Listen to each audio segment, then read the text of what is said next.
matagal ay natapos ang usapan ni Bea sa kanyang mommy. Oh, sino susundo sa'yo? Si Drew at Ray daw. Wala ang daddy Borge mo? Umiling ito. May pinuntahan daw, hindi pa nakakauwi. Medyo malayo-layo din kasi ang bahay ni Bea. Pero pwede naman itong mag-commute. Ang kaso ay hindi ito marunong at takot maligaw. Hindi kasi ito nasanay. Naupo kami sa isang waiting shed na kahoy lang at nasa ilalim iyon ng malaking puno. 2 metro lang ay may nakapwesto na nagtitinda ng fishbowl at palamig. Napatingin ako sa oras. Pasado 5:00 na ng hapon. Dapat sa ganitong oras ay nakauwi na ako sa bahay pero ayoko naman na iwan ang kaibigan ko. Si Bea ay nakasimangot na habang madilim na nagtitipas sa kanyang cellphone. Halatang galit na sa kung sino man ang kausap nito. Napatingin ako sa tumatawag sa phone ko. Si Lander. Baby, agad na bungad ni Lander sa akin. Hello? Hindi ka pa nakakauwi? Nasaan ka ngayon? Ha? Napatingin ako sa phone ko at muli binalik sa tenga ko. Dito pa sa my school. It's getting late. Bakit hindi ka pa nakakauwi? Wala pang sundo si Bea kaya sinamahan ko pa siya. Teka, paano mo nalaman na hindi pa ako nakakauwi? Tumawag ba ito sa bahay kaya niya nalaman? Baka nga. Mahina itong napamura na ikinagulat ko. Lander! Wait, pupuntahan ko kayo dyan. Bumalik kayo sa mas malapit sa eskwelahan. Bilis! Napaawang ang labi ko sa panguutos nito na parang galit. Pupuntahan? Andito ka lang ba? Hindi ako nito sinagot. Maya-maya pa ay nawala na ito sa kabilang linya. Andito ang boyfriend mo, be?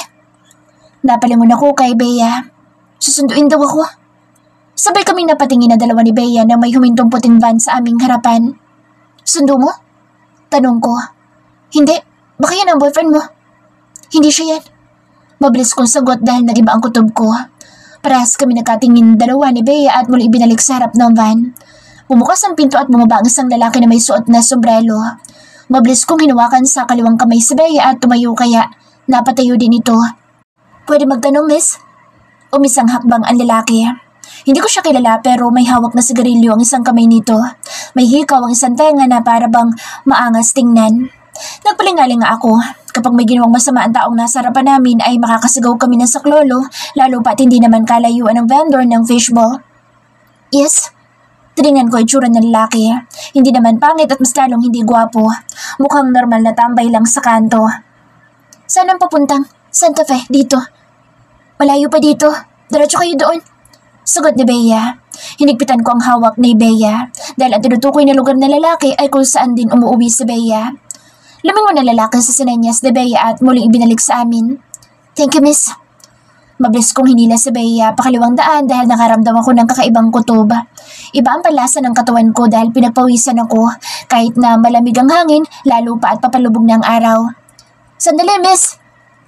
Wait lang, Nadasma, tinatawag pa tayo. Huwag mo nang lingunin, Bea. Binilasan ko ang lakad na halos patakbo na. Huh? Pero bakit? Miss! Miss! Takbo!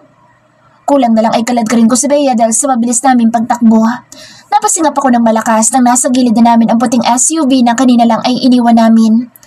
Hinahabol tayo, Tina! Malakas na sigaw ni Bea. Napamura na ako. Napahinto ako sa pagtakbo nang mawala sa kamay ko si Bea. Ay! Langya! Bea naman! Agad ko itong itinayo sa pagkakadapa pero langhiya, ang puting SUV ay nakahinto na sa amin. Ang lalaki mukhang tambay ay ilang dipa na lang at makakalapit na sa amin. Buong lakas ko ibinangon ng kaibigan ko. Halos maiyak pa ito nang makita ang gasgas sa may bandang kaliwang siko. Kunin niyo na yan! Sabay kaming napalingon ni Bea sa lalaki nagsalita mula sa bukas na pinto ng SUV. Napayakap si Bea sa akin. Ngayon ko lang napansin na hindi na pamilyar ang lugar kung saan kami nakatayo ngayon, habang nakaharang ang sakyan sa amin at madilim na ang paligid. Nasaan na kami? Bakit puro talahib ng paligid? Kunin niyo, babae! May dalawang lalaki na bumaba na may suot na face mask at parehas na naka-shades. Anong ginagawa niyo? Lakas loob ko kahit na halos sumabog na ang dibdib ko sa kaba. Boss, dalawa sila. Paano to? Salita ng lalaking mukhang tambay na nakalapit na sa amin. Tinaliban ko ito ng mata. Hindi ko sila kilala kaya hindi ko alam kung anong motibo nila sa amin dalawa ni Bea. Bumaba sa sasakyan ng isang lalaki nasa middle age na kalbo habang may scarf sa leeg na parabang terorista ang datingan. Ipasok nyo! Sagot ng kalbo. Opo, bossing. Narinig ko na pahikbi na sa Bea. Ang kamay niyang nakayakap sa braso ko ay sobrang lamig. Bitiwan mo ako! Tulong!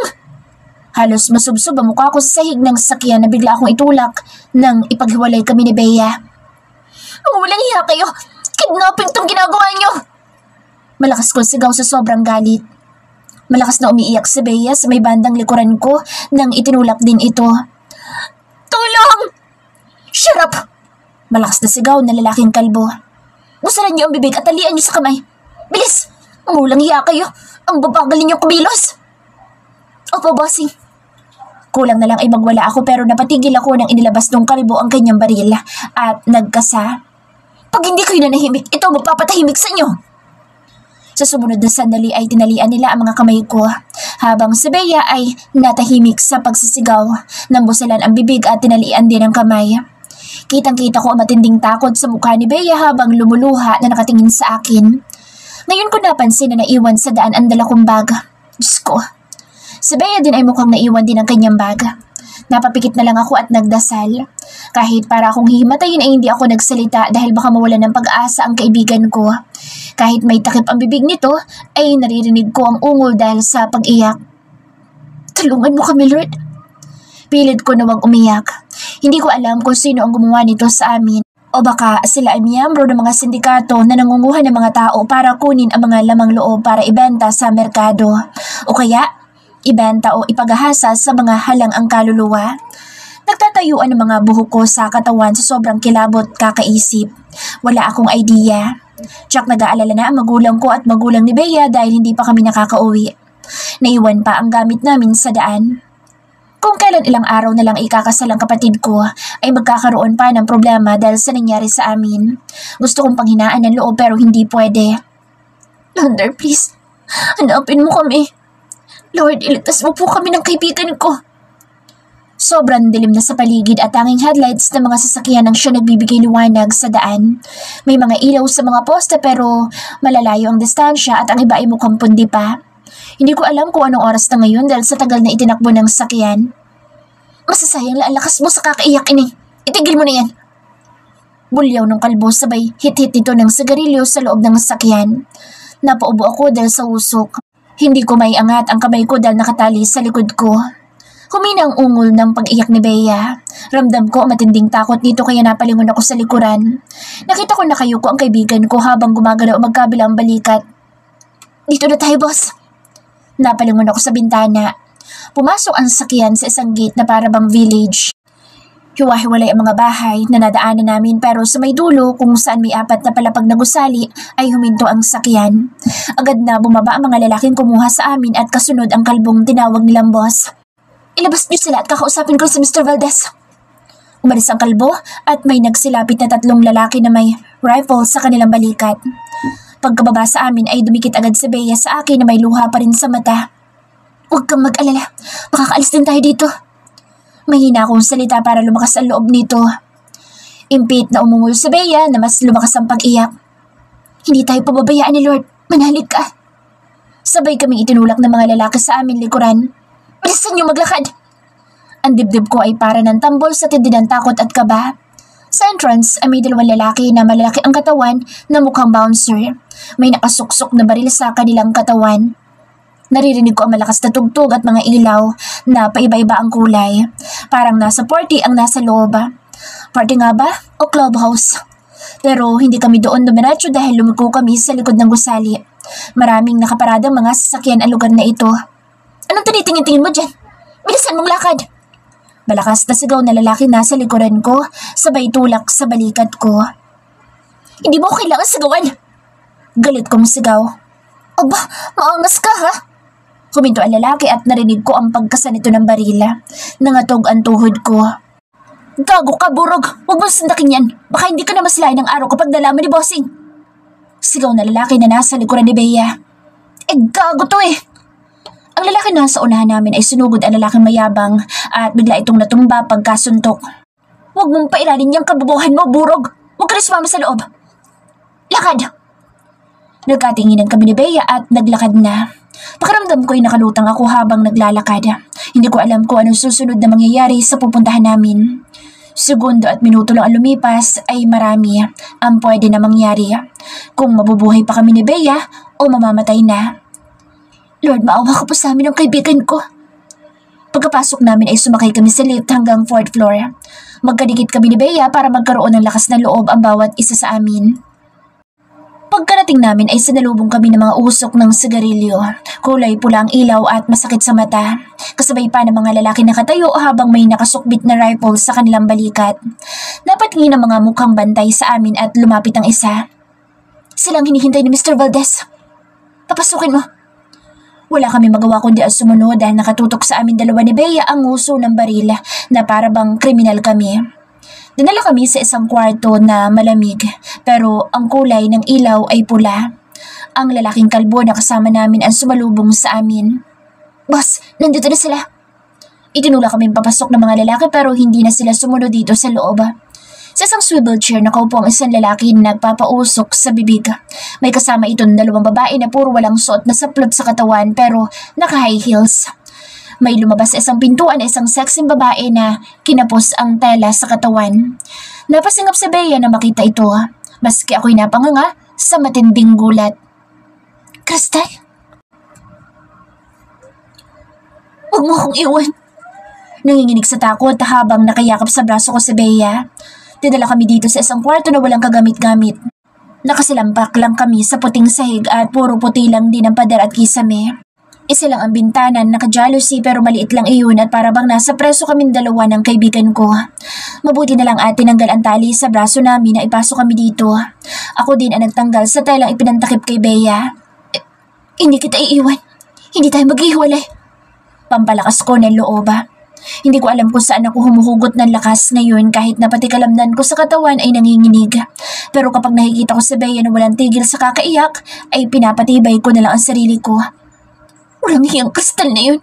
Siya palang may kagagawa nito. Nanggagalaiti sa galit si Bea. Huwag ka maingay at baka marinig ka nila. Nilibot ko ang paningin kung may butas o CCTV ba ang pinaglalagyan namin. Nakahinga naman ako ng maluwag. Demonyo siya. Dapat pala pinuruhan ko ng gagang yun. Hinawakan ko sa balikat si Bea para kumalma ito. Kahit ako'y nagagalit sa sandaling ito. Hindi namin lubos maisip na hahantong kami sa ganitong sitwasyon. Kung ang dahilan ay pagkawasak sa pagkakaibigan, pero sa huli pagbabanta sa buhay ang kapalit. Sa tingin ko'y nagsumbong sa sugar daddy niya kaya tayo kinidat dito. Uy! Humugot ako ng malalim na hininga. Ang kailangan natin gawin ay magdasal na sana'y makauwi tayo na ligtas. I'm so scared. I'm really scared, Tina. I wanna go home. Napayakap na naman si Bea sa akin. Makakauwi tayo. Tinabi ko ang balikat nito na magsimula na namang umiyak. Gusto ko ding umiyak pero hindi pwede. Si Cristela, hindi namin inaasahan ni Bea na makikita namin siya dito. Nakangisi pa ito na para bang natutuwa sa itsura namin. Baka ito na ang way niya para magiganti sa amin. Lalo na kay Bea na halos silang dalawa ang palaging nagbabangayan. Oh, bakit umiiyak na parang bata si Bea? Hindi ba matapang ka? Panguiyan pa nito kay Bea. Oops, wait. Lumapit ito sa amin at itinaas ang dalawang kamay. Welcome sa Casa Zero. Nandito kayo sa pabaga para magsaya. Nakangisi nito at tumalikod sa amin.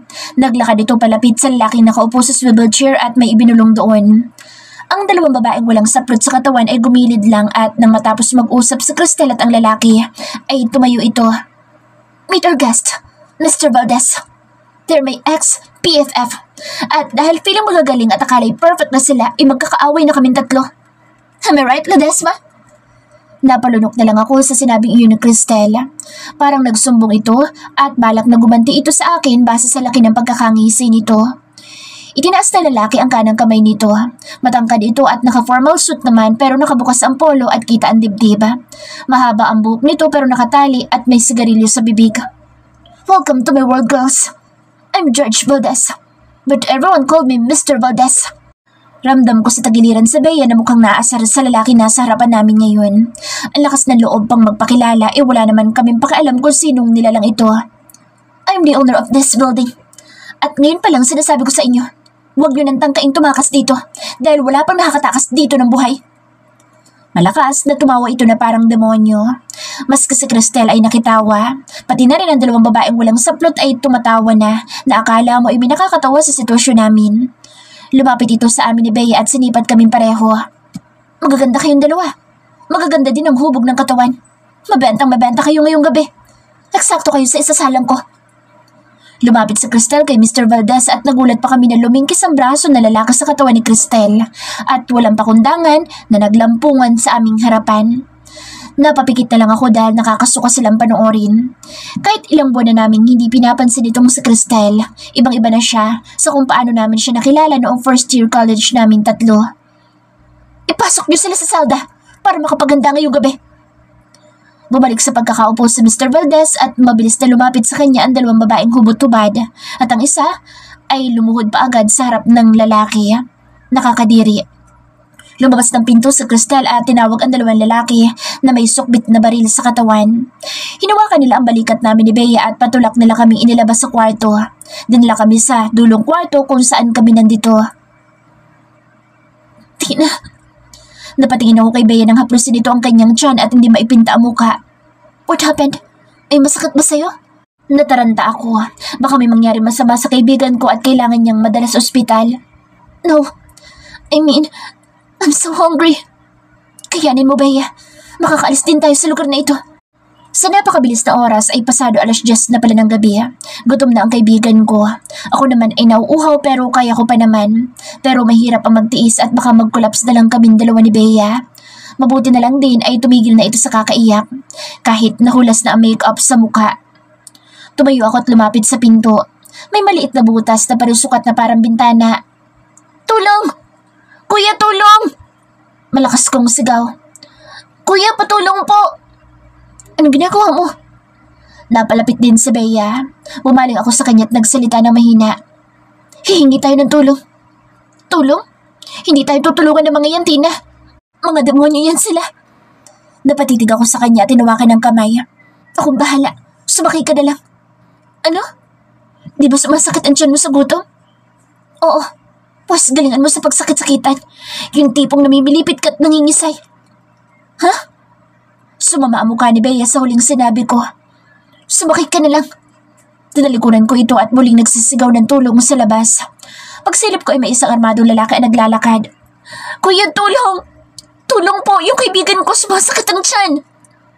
Napahinto sa paglalakad ang armadong lalaki at napahinto kung saan kami. Kuya, please po! Tulong! Sumasakit po ang tiyan ng kaibigan ko. Baka pwede natin siyang dalhin sa ospital.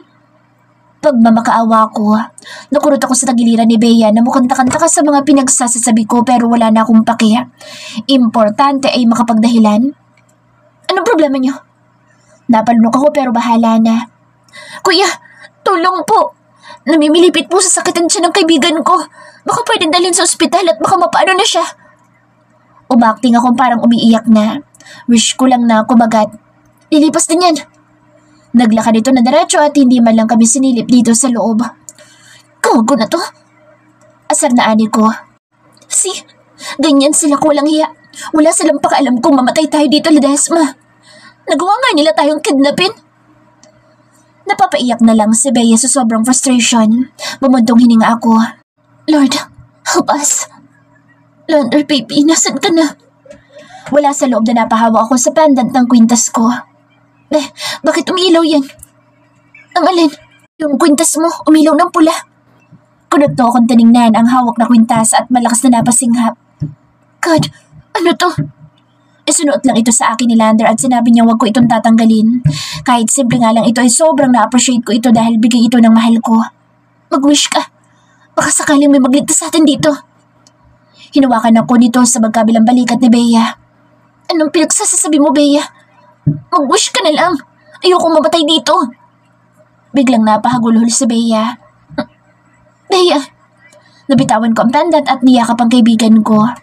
Kawawa naman ito. Kahit parehas kaming kawawan dalawa, hindi ito sanay sa hirap ng buhay. Ako ay nakakaya ko pa naman pero ang magipit sa ganitong sitwasyon ay hindi nakakatuwa. Nakakapanghina, nakaka-stress. Nakasalampa kaming nakaupo sa sahig. Tulala ako habang nakatulog sa kandungan ko sa Bea. Gutom na ito at sobra pang pag-iyak kaya nakatulog. Kahit gutom na rin ako ay hindi kaya ng katawan ko ang umidlip man lang. Maraming tumatakbo sa utak ko at sobrang alerto ko. Marami ang naglalakad sa labas ng pinto at ang iba'y nagtatawanan pa. At madalas ay boses ng lalaki ang naririnig ko. Hinihintay ko ang boses ni Cristel pero wala akong narinig. Muli kong hinawakan ng pendant ko at umilaw iyon. Lander, baby. Malakas kong buntong hininga. Oh my God! Malakas ako napasigaw sa isang malakas na pagsabog. Beshi, anong nangyari? Napabalikwas ng bangon si Bea. Hindi ko alam. Sabay kaming napatayo ni Bea na may isa pang malakas na pagsabog sa kung saan. Hindi lang isa o dalawa, dahil sunod-sunod na malalakas na pagsabog ang maririnig na parang bomba. Gumalaw ang buong building na parang nagkaroon ng malakas na paglindol. Nagyakapan na lang kaming dalawa ni Bea. Ayoko pong mamatay, Lord. Pumalahaw ng malakas na iyak si Bea. Iligtas mo kami, Lord. Naluluha akong sambit sa itaas. Nakarinig kami ng malakas na sigawan ng mga tao, takbuhan sa kung saan. Nakakatakot dahil hindi kami makakalabas at baka maiwan kami dito sa loob at mamatay. Diyos ko, takpan mo ng ilong mo, Bea! Mabilis kong itinaas ang laylayan ng suot ko nang may usok na pumasok. Oh my God! Oh my God! Tarantang tinakpan ni Bea ang kanyang ilong. Kasunod ng malakas na pagsabog ay parang may nasusunog dahil malalakas na sigawan ang narinig namin ng sunog. Lord, hanggang dito na lang po ba kami? Dito mo na po ba babawin ang buhay namin magkaibigan? Mahina akong napahikbi kasabay ng usok na halos malunod na kaming dalawa ni Bea. Panay na ang ubo namin dalawa. Kapag hindi pa kami nakalabas dito ay masusuffocate kaming dalawa. Isang malakas na kalabog sa pintuan at bumukas iyon. Tulong! Tulong! Sambit ko na halos hindi na lumabas sa bibig ko. Naglakad si Bea pero nakakailang hakbang pa lang ito ay bigla itong natumba. Nangihina na ako at puro usok na nasisingot ko. Bago ko pa malapitan ang kaibigan ko, ay nagdilim na ang paningin ko. Puting kisame ang nabungaran ng mata ko pagkagising. Nasaan ako? Pinalibot ko ang paningin at naguguluhan sa mga nakikita dahil puro puti ang nakikita ko. Diyos ko! Bulat kong pinasadahan ang katawan ko dahil nakahiga ako dito sa may hospital bed. May nakakabit na swero sa kaliwang kamay ko. Anong ginagawa ko dito sa ospital? Ako lamang isa at sa malaki at malamig na kwartong ito? Pumikit ako at pilit na inaalala ang huling nangyari sa akin. Sa school, kaming dalawa ni Bea ay magkasama habang naghihintay ng sundo niya. Oh my God! Napadilat ako at nangilabot ang buong katawan ko. Ano nangyari sa akin? Ano nangyari kay Bea? Si Bea? Natumba siya. Napahagulol ako. Ano nangyari sa kaibigan ko? Bubukas ang pinto at ang mukha na magulang ko ang nabungaran ko. Diyos ko, anak! Nagtatakbo sa paglapit si Mama at mabilis akong niyakap ng mahigpit. Kasunod si Papa na may bitbit na supot ng pagkain at inilapag sa table. Salamat, Panginoon! Iligtas mo ang anak ko! Gising ka na! Napahagulhol si Mama. Ano ko? Niyakap ako ni Papa. Naluluha din ito. Umiyak ako dahil sa pag-iyak ng magulang ko at sa kakaisip sa kaibigan ko. Ayos ka na ba? Wala bang masakit sa'yo? Hindi ka ba nahihirapan sa paghinga, anak? Para malaman ng doktor. Chinek ni Mama ang magkabilang braso ko at mukha. Maski ang binti ko ay hindi nito pinalampas sa pagsuri. Umiling ako. Wala po, Mama. Pero si Bea, nasan po siya? May nangyaring masama po ba sa kaibigan ko? Napapiyok ako. Nasa kabilang silid siya kasama ang kanyang pamilya. Katulad may nasa maayos na siyang kalagayan. Sagot ni Papa na hinaplos ang buhok ko. Nakahinga ako ng maluwag. Salamat, Lord. Hindi mo kami pinabayaan. Chinek ako ng doktor kung may nararamdaman akong kakaiba sa katawan ko pero ang sagot ko'y wala.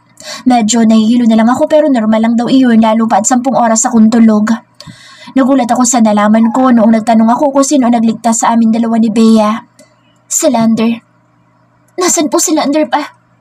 May tinatapos lang, anak, at babalik din siya. Siya nagbabantay sa'yo dito ng maraming oras, anak. Sagot ni Papa. Sobrang pag-aalala namin ng Papa mo. Hindi kami nakatulog kakaisip sa'yo. Nang sabihin ni Lando na nandito ka sa ospital, agad kami bumiyahe ng Papa mo ng madaling araw dito sa Pampanga. Napasinghap ako. Pampanga? Oo, anak. Dito kayo dinala ng sindikatong bubukod sa inyo ng kaibigan mo. Talagang plinano ng mga walang hiyang iyon na kunin kayong dalawa. Galit na salita ni Papa. Ang walang hiyang dati niyong kaibigan ang siyang nagpakana nitong lahat. Balak pa kayong ibenta sa mga demonyo. Mabuti at magaling si Lando. Hindi ko alam kung paano niya nagawa lahat para iligtas kayong dalawa. Napapailing si Mama. Ang kwento ni Papa ay natunto ni Lander kung nasaan kami dahil sa suot kong kwintas. May inilagay daw itong device sa suot kong kwintas para namomonitor ako kung saan ako nagpupunta at kung sino ang nakakausap ko. Kaya pala ganoon na lang ang huling pag-uusap namin dalawa. Hindi ko naman alam kung bakit parang nagagalit ito at pinapabalik kami sa school. May kasamang dalawa si Lander nang iligtas kami sa building. Kasamahan daw ito sa kanilang grupo. Sa ngayon ay nahuli na ang mastermind na tinatawag na Mr. Valdez at mga aliporas nito dahil sa illegal gambling at prostitution. Paano po si ate? Ilang araw na lang po't ikakasal na siya. Baka po. Hinawakan ni Mama ang gabay ko. Tumingin ito kay Papa at muli binalik sa akin. Napagkasunduan namin ng papa mo na hindi na ito banggitin sa ate Tanya mo. Alam mo naman na masalan ay pinagbubuntis ng kapatid mo. Ayaw natin madagdagan ang kanyang alalahanin, lalo pa at hindi niya alam na siya ikakasal na ngayong paparating na linggo. Mabagal akong tumango bilang pagsang-ayon. Mas maigi na walang alam ang kapatid ko sa mga nangyayari at baka makasama pa ito sa ipinagbubuntis niya. Ilang buwan pa lang nakalilipas ang pagkidnap sa pamangkin ko sa Tricia. Si Dustin lang ang may alam at wala kung wala siyang babanggitin sa kapatid mo. Sa ngayon ay magpahinga ka na at magpalakas para makarating tayo sa araw ng kasal ng ate Tanya mo. Sagot ni Papa. Makalipas ng 2 oras ay pinayagan ako makaalis sa bed ko. Sinugurado ng doktor na walang masakit sa akin bago niya ako payagan. Kasama ko ang magulang na inaalalayan akong makarating sa kabilang kwarto kung nasaan si Bea. Kompleto ang pamilya ni Bea, maski ang pinsan niyang si Drew at Ray. Pero hindi na ako nagulat na makita ko si Neil sa tabi pa mismo ni Bea. Nagkaiyakan pa kaming dalawa ni Bea at naikwento namin parehas ang dinanas noong kinidnap kami hanggang sa dalhin sa building ng sindikato. May kaya ang pamilya ni Bea kaya ganoon na lang ang galit nila kay Cristel. Nalaman kong tinambangan pala ang magpinsan na si Drew at Ray habang nasa daan kung kailan susunduin sana si Bea. Pinutukan ng mga gulong ng sasakyan nila at muntik nang magkabarilan dahil may dalang baril pala si Ray. Ang sumaklolo sa kanila ay si Neil. Sinampahan ng kaso ang mga akusado, lalo na kay Cristel. Kung paano galit na galit ang magulang ni Bea at magulang ko sa nangyari, ay mas matindi ang galit ni Lander. Ang sabi ni Papa ay unang beses niyang nakitang nagalit ng matindi si Lander. Parang hindi daw ito ang dating Lander dahil kakaiba ang aura nito. Nangilabot din ako sa sinabing iyon ni Papa. Sinusubukan kong tawagan si Lander nang makuha ko ang gamit ko pero hindi ko siya makontak.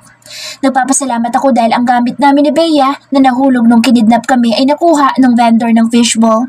Ito mismo ang saksi sa lahat ng nangyari at nagpa-unlock din ito para maging witness sa kaso.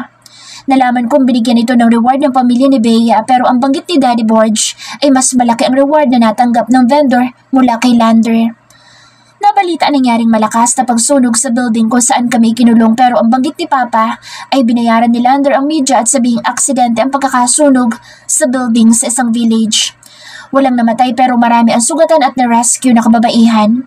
Sa tulong ng Broadsovo ay natugis sa mga kriminal pero may isang tao pa daw na hinahunting si Lander dahil natakasan daw ito. Sa kanyang dating trabaho bilang detective officer ay maraming kaso na itong nahawakan, lalo pa at tungkol ito sa prostitution at illegal drugs at gambling. Isa pa itong miyembro ng Broadsovo kaya uhaw sa paghawak ng baril si Lander.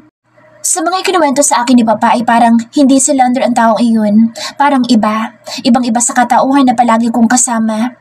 Sobrang sweet at makwela kapag dalawa lang kami, kahit wala sa itsura nitong tad-tad ng tattoo. Lander, sa paghawak niya ng baril, may napatay na kaya siya? 1? 2 o baka hindi na mabilang sa sobrang dami dahil sa kanyang trabaho. Bakit hindi ko iyon naisip kung minsan?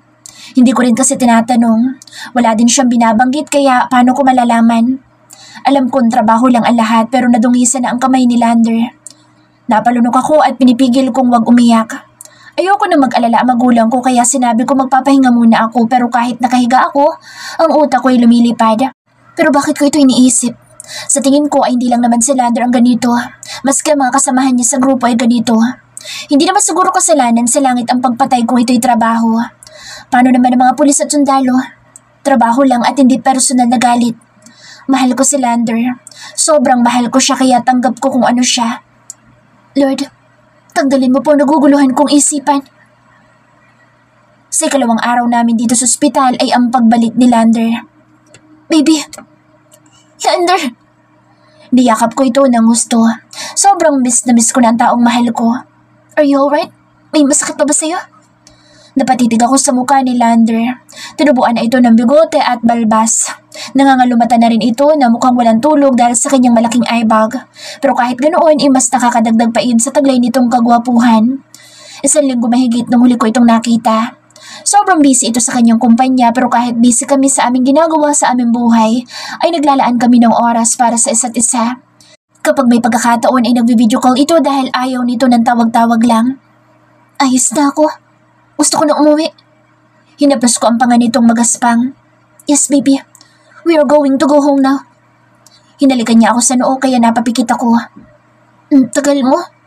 Namiss kita. Napasiksik ako sa kanyang leeg habang yakap ito. Ito ang gusto ko sa kanya palagi. Ang sumiksik at amuyin ang bango niya. Naadik ako sa kanyang amoy. Ang gwapo na nga ng Lander ko'y sobrang mahal pa ako. Ang swerte ko na talaga.